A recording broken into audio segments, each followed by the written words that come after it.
It's Thursday, June 17th. I'm Lucie Steiner. And I'm Sam Seder. Which of these stories will you be talking about today?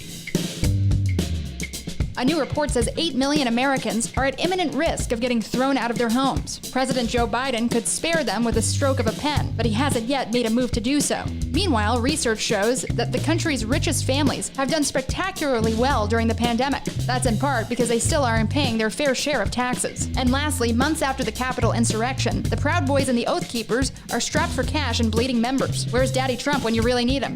You are listening to Majority FM's AM Quickie, and these are the stories you need to know.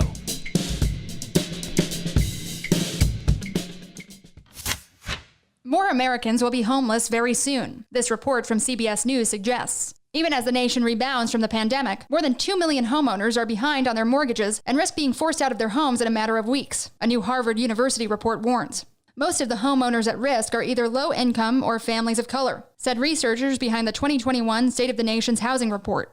Congress has dedicated $10 billion to help homeowners get caught up on payments, but it's unclear if that funding will make it to families before foreclosure notices arrive. Separately, millions more renters are on the brink of eviction, the researchers found.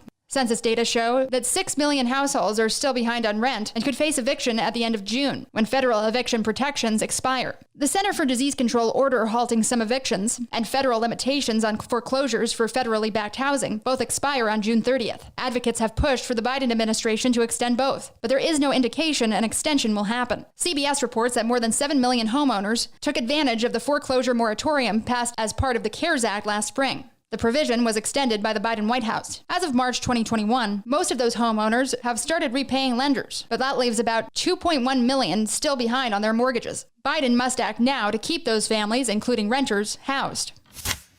This status check on the rich and useless comes from The Guardian. 10 of the U.S.'s richest families, including the Walmart family and the dynasties behind industries including candy and cosmetics, saw their assets balloon over the pandemic, with a shared increase in their combined net worth of over $136 billion in 14 months. That's according to a report by the Institute of Policy Studies published yesterday. The report details how these families have not only increased their wealth by billions in the last year, but have also worked to ensure the system supports this exponential growth over decades. In 1983, the Walton family, who founded Walmart, were worth $2.15 billion. By the end of 2020, the Waltons had a combined net worth of over $247 billion, an inflation-adjusted increase of 4,300%.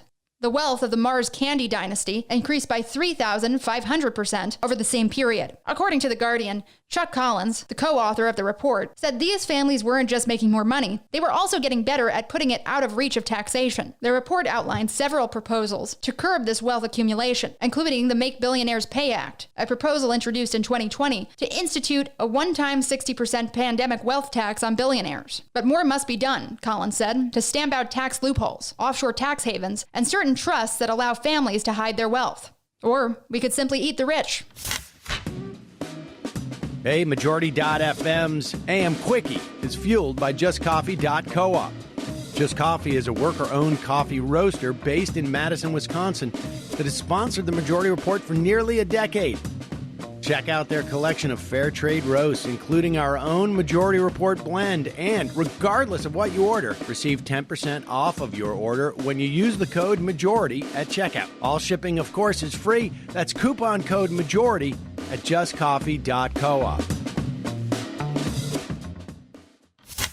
This delicious update on Donald Trump's loyal foot soldiers comes from the Wall Street Journal. The far-right group, the Oath Keepers, is splintering after board members accuse the founder of spending its money on hair dye, steaks, and guns. The leader of the Proud Boys, choked off from the financial system, is printing Black Lives Matter t-shirts to make money. The finances of the two most visible groups, with members involved in the January 6th riot at the U.S. Capitol, are sputtering. Leaders are low on cash, struggling with defections, and arguing over the future. The Oath Keepers and the Proud Boys have seen more than 36 of their members arrested in connection with January 6th. Within both groups, an escalating crackdown and the departure of Trump from office has spurred new levels of disarray. The Journal reports that Oath Keepers membership has dropped 80% from its peak. The The organization had less than $10,000 in its bank account as of April. Bank records show thousands of dollars of Oath Keepers' funds spent on goods and services in Montana, where founder Stuart Rhodes lived until recently. That includes $12,000 at an auto repair shop, $886 at a bar, and $229 at a lingerie shop called Alley Cats, Nighties and Naughties.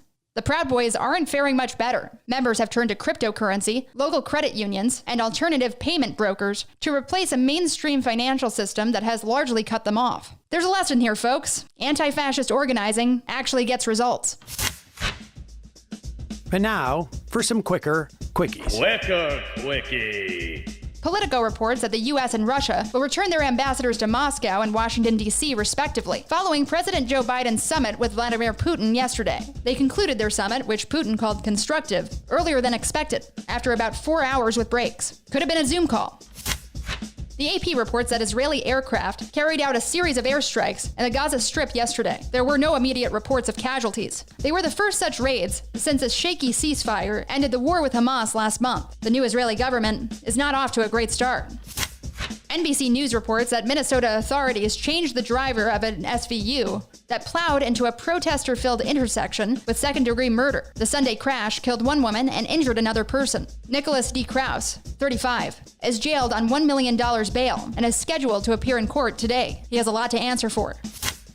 The Associated Press reports that the U.S. Education Department yesterday expanded the interpretation of federal Title IX sex protections to include transgender and gay students. The move reverses Trump-era policy and stands against anti-transgender proposals in many states. Here's hoping this new directive holds back the tide of discrimination in those Republican states that are trying their hardest to persecute transgender students. Quicker quickie.